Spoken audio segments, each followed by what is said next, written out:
Hello, everybody, and welcome back to the next episode of the Medical Mindset Coach podcast.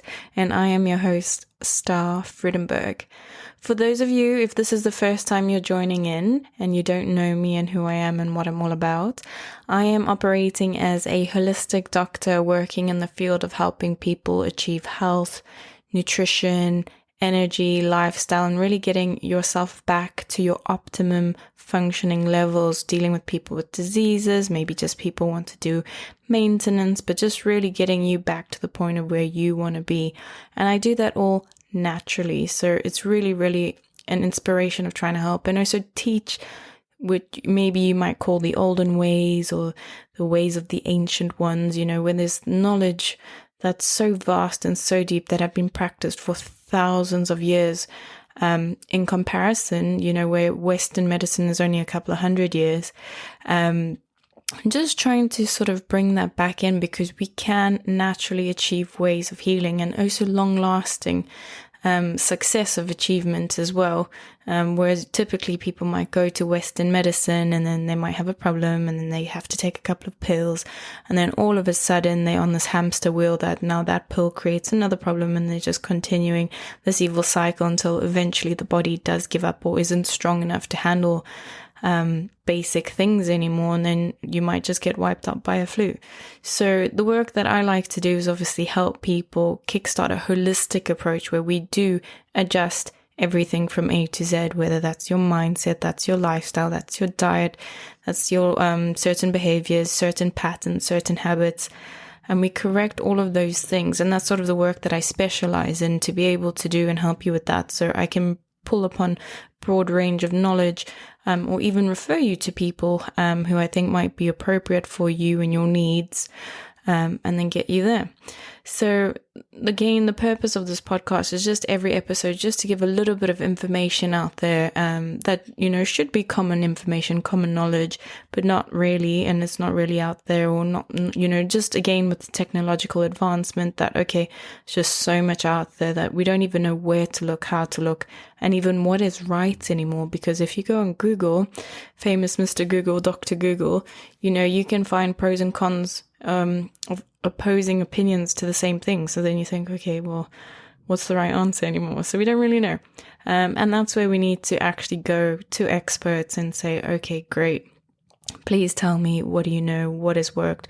And, always working with experience, I always think is the number one winner of it all. So today's episode is going to be more of something that I'm going to read to you. It's quite an informative thing that I've got from the NHS because recently, in the recent weeks, I have received a few patients who have recently, gone through, the unfortunate experience of having cancer. But in the particular with the clients that I've been working with who have, women, of course, had cervical cancer. So a lot of people don't really know much about it. And again, just like many things, cancer is kind of a taboo subject that, it's quite common, it's quite popular. A lot of people have it. I'm sure pretty much everyone knows someone who has had it or has passed away from it. But again, there's not this sort of proactive thing about let's teach you about cancer. Let's get you to know that if these kinds of signs and symptoms pop up, please go get it checked out. Because the idea is prevention is better than cure, because at the end of the day, you can, target it, find it when symptoms arise and not let it get to sort of a metastasized state where it's just all over the body and you can't reverse it. Then of course that's going to, be so much more beneficial to the individual themselves. So, interestingly, as timing happened, after having these couple of clients, I did receive in the post myself a letter from the NHS that does say, or does invite you as a woman to go get a screening. So just a couple of tests that you can go and get checked and then see everything's okay. So I thought today would be a good little opportunity just to read out. They have a wonderful brochure, very well informed, to be able to just give some guidance and clarity to, and even if you are a man or a male listening to this, that's okay, because of course you have females around you, whether it's in your workplace, whether it's in your family, whether it's your friends. And, again, just become the sort of role model or the person of awareness or observation, that if someone's going like, oh, I'm experiencing da da da da da, then you can say, actually, well, I've just heard about da da da da da. Maybe you should go get that checked out because it could potentially be this. And then you might have actually been, the guardian angel, if you will, having potentially saved someone's life, So the more we are all informed and based as a community, then we can all help each other. And that will just get us hopefully into a better place and space in this world today, where we're not going to all be suffering all the time and we can actually live happily and healthily, because it just seems that as the years go by, everyone seems to be having problems, low immune systems, weakness around the body, and not being able to do things as once, as you once were. And that's quite the common thing that I get when people come in to, work with me. So this is going to basically be a read and tell, I suppose, but this is the kind of letter that you will receive from the NHS, which, the headline or the heading will be Cervical Screening Administration Service. So it goes like this.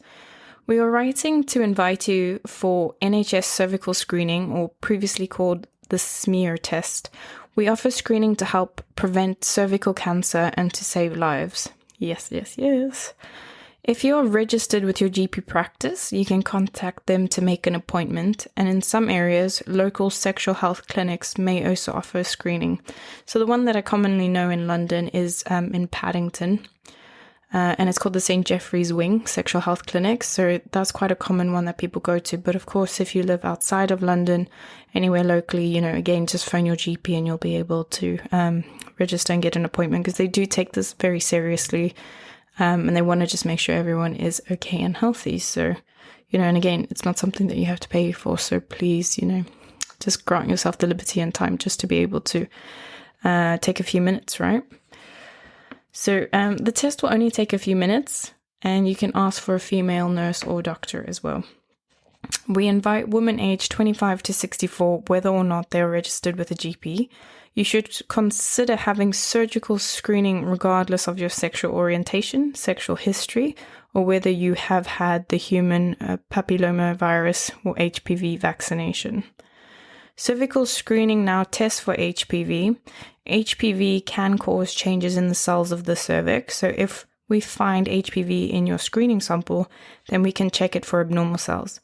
By finding and treating these early, keyword early, we can prevent most cases of cervical cancer. So please read the enclosed leaflet about cervical screening, even if you have had a screening before.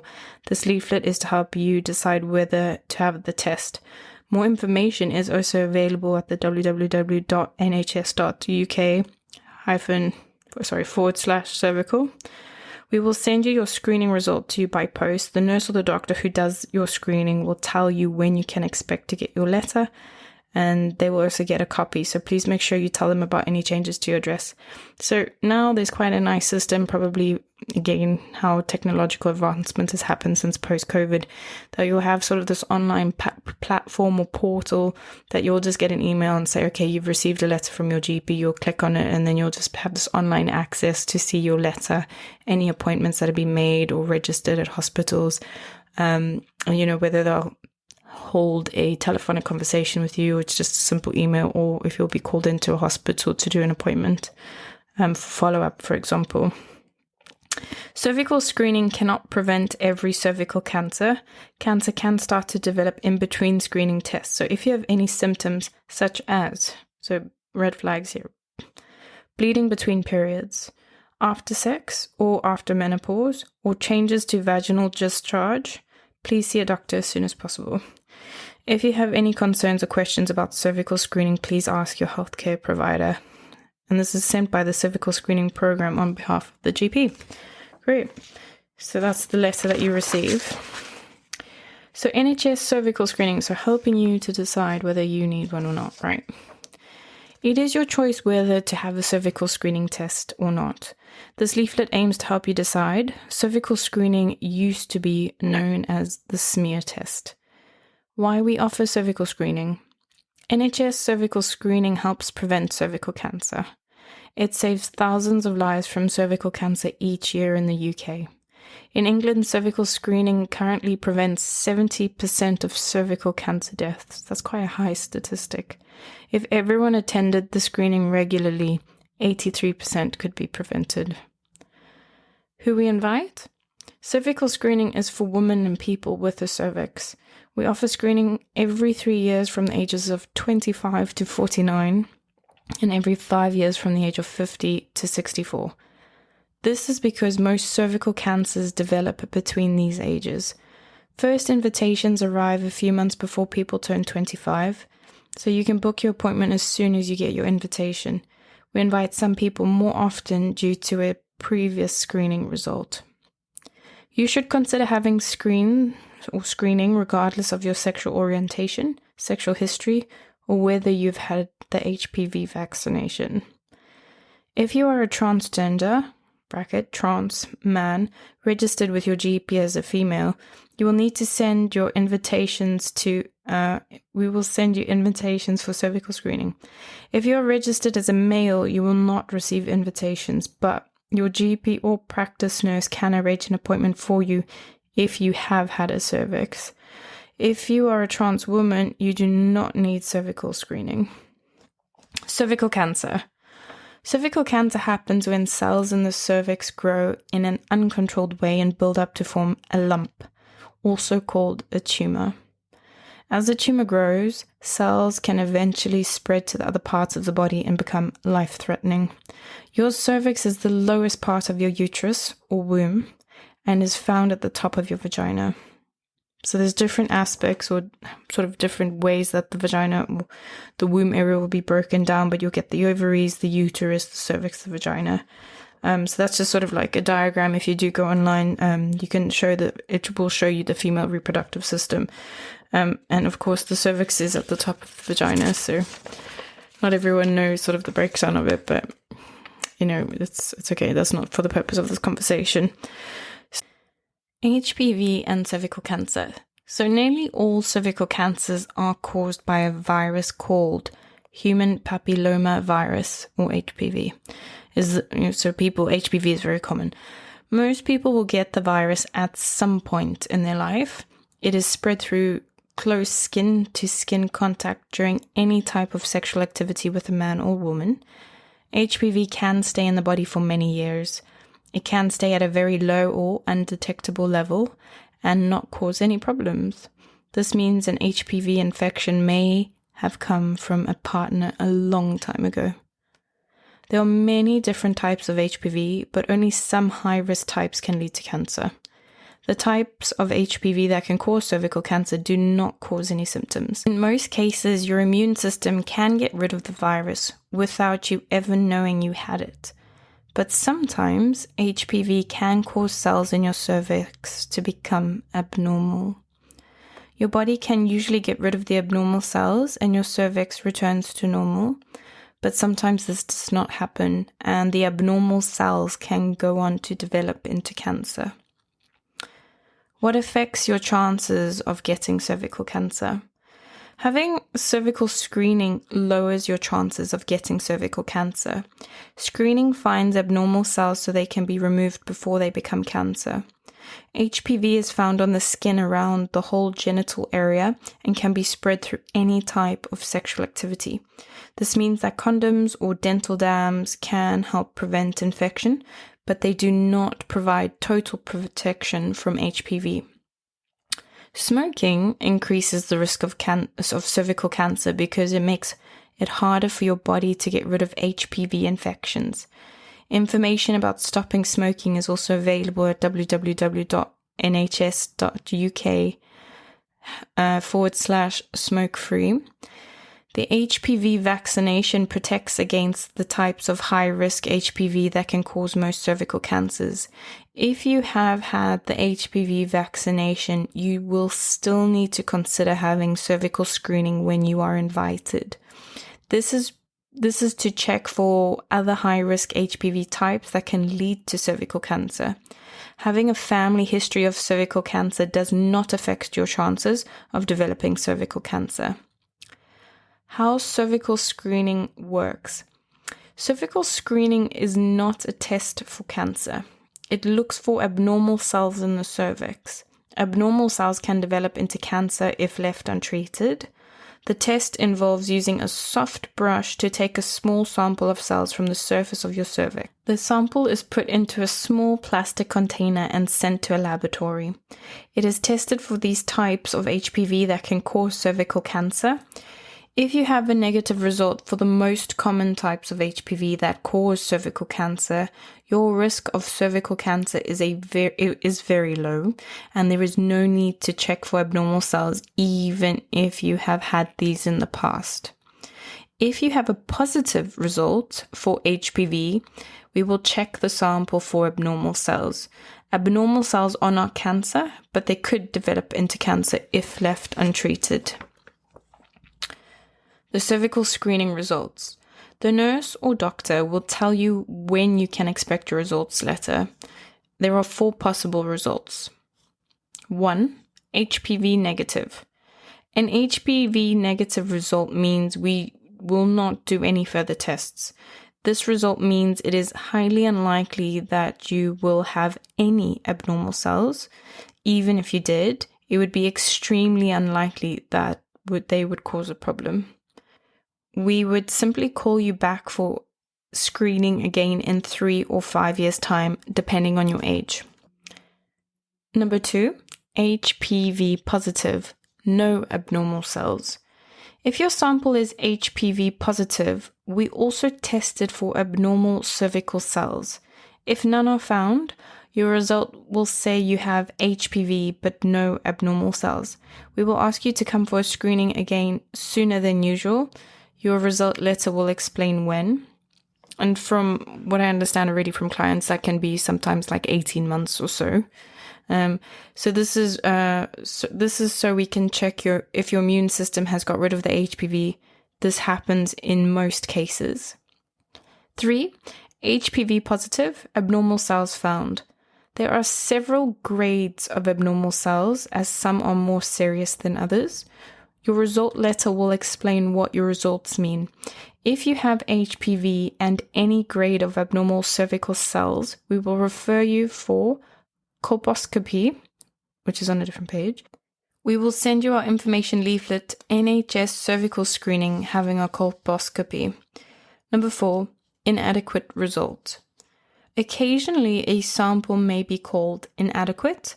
This may be due to a technical problem. For example, if the laboratory cannot get an HPV test result from your sample or cannot see if abnormal cells are present or not. If you have an inadequate test, we will ask you to have a cervical screening again in 3 months' time.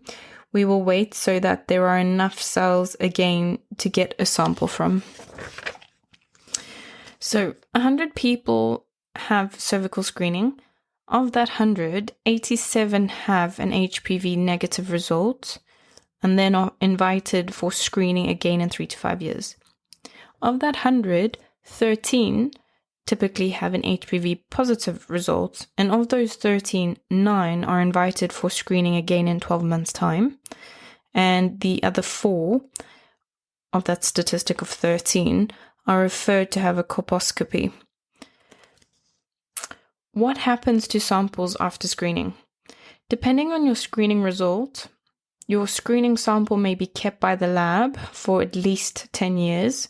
Your result will be kept on a national secure computer system so that the NHS can compare your latest result with ones you've had before. Colposcopy. This is usually carried out in a hospital clinic. A specialist will take a close look at your cervix using a magnifying lens with a light. They can take a small tissue sample or a biopsy to check any areas of your cervix which look unusual. If the abnormal cells are serious, you may need treatment to remove them. This helps prevent cervical cancer. So, possible benefits and risks of cervical screening. So, it is your choice whether to have a cervical screening. To help you best decide, we've included information on the possible benefits and risks. Possible benefits. Cervical screening helps prevent cervical cancer. Cervical screening saves thousands of lives from cervical cancer every year in the UK. Possible risks. The main risks of cervical screening come from removing abnormal cells during a colposcopy and not from the screening test itself. Removing abnormal cells can sometimes cause bleeding or an infection, and it can also affect future pregnancies. Women who get pregnant after having abnormal cells removed are not at increased risk of having their baby early if they have a standard treatment. If more cervical tissue needs to be removed, women are slightly more likely to have their baby 1 to 2 months early. This may affect around 16% of women, 16 in 100, who have this more extensive treatment and then have a baby. Not everyone who has abnormal cells removed would have gone on to develop cervical cancer. We offer treatment to everyone with serious abnormal cells because it is not possible to tell who will and who will not develop cervical cancer. Symptoms of cervical cancer. Cancer can start to develop between your regular screening tests. It is important to look out for anything that is unusual for you, especially 1. Bleeding between your periods, during or after sex, or after the menopause. 2. Changes to vaginal discharge. Screening is not a test for investigating symptoms. If you have any of these changes, do not wait for your next cervical screening appointment. See your GP as soon as possible. Your GP can examine you and refer you to a gynecology clinic if necessary. Usually, these symptoms will not mean you have cancer, but if you're found to have cancer, getting it diagnosed and treated early can mean you are more likely to survive. So if you need more information or if you have any questions about cervical screening, you can talk to your GP, your practice nurse, or visit a local contraceptive or sexual health clinic. There's more information about cervical screening at the nhs.uk/cervical. For more information about colposcopy, see the leaflet that you can get on the website of www.gov.uk/government/publication cervical screening colposcopy. And then find out how to opt out of screening if you want to opt out of the screening at www.gov.uk/PHE/screening opt-out. The NHS screening programs use personal information from your NHS records to invite you for the screening at the right time. So Public Health England also use your information to ensure you receive high quality care and to improve the screening programs. Find out more about how your information is used and protected and your opinions at www.gov.uk/PHE/screening-data. And there's just a couple of references which may or may not be of relevance, so I won't read them. And yeah, that's basically a summary today about just sort of indications and symptoms that may arise that may cause you to think, okay, maybe I may be at risk of cervical cancer, and, you know, ways about how to decide whether or not you think you would be a right candidate to go and get tested. Maybe you want to contact your GP about it and see if you can go to gynecologist to get just a swab, or a smear test, if you will, and then see that everything's okay, because you don't want to be at risk, for example, that this may happen and then you may not be able to have a child one day, and of course maybe not be alive because you may be at risk of cancer. So, you know, it's always that story that it's not you till it's you kind of thing. It doesn't affect you till it happens to you. So as I said, prevention is better than cure. So always be on top of your health. A very, very common thing I see in the workplace is that people are not proactive on maintenance, in the sense that people come because a problem has happened that has caused them to seek out assistance. But if you're proactively doing something, you know, every day, every week, every month of every year to make sure that you're not going to be at risk of any problem, that is the best way forward, right? And again, that's approaching it from a holistic perspective of checking your diet, making sure you exercise. Are you sleeping enough? Are you eating the right things? Are you eating a balance of the right things? You know, how is your mental health? You know, how is your work-life balance, etc.? So there's a whole combination of things. And then when you're at an imbalance, of course, then you find ways just to get that back. But the number one thing comes back down to is education about your health and knowing where to go, how to go, and how often to go. and what is relevant for you and your needs. All right, so that's going to be another wrap up of today's episode. I'm wishing you all well, and I'm quite excited. So I'm going to do a couple more episodes of just sort of basic things where I'm going to talk about nutrition, cholesterol, and then I'm going to do sort of a number of episodes that will go into detail about basic things in nutrition that I've, come to, in the recent months of work, doing quite a lot of frequently asked questions, just basic, simple things that people don't know about that I think would be of benefit and worthwhile for people to know. Because then at least, again, in your day-to-day, you can just sort of find little tweaks and changes that would be of benefit to you, your mindset and your body. All right, so this is a wrap. Thank you for listening today, and please support and help anyone that may be suffering with any of these symptoms, or just say, I think it'll be good for you just to go to have a check just in case. And then, you could be the person who has indirectly saved lives. Great. So have a wonderful day, and I'll catch up with you on the next episode. Thank you for listening again. I appreciate it, and I will catch up with you soon. Bye.